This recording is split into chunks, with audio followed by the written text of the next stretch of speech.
Okay, because you went to the Dells to assess the family entertainment Yes. after, you know, all the flooding and all the issues that they've had. And what else did you find?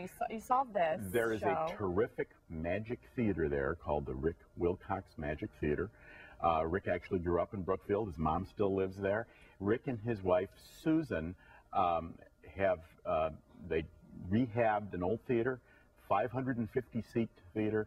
They do a magic act there that is completely family-friendly and as good as anything you will see in Vegas. It is a really smooth, top-flight, just a great show for the whole family. I loved it, and so were the little kids. You've been to Vegas, and Yes, I know I have. you've seen the shows there. So when you bring that comparison in, it's not just you're not just saying it. Yeah, Right. you really know what you're talking about because you've seen the Vegas shows, and this is good, huh? I mean, he's not Siegfried and Roy. You don't have the big animals. Sure. Probably a good thing. Yeah. But there's a lot of audience participation.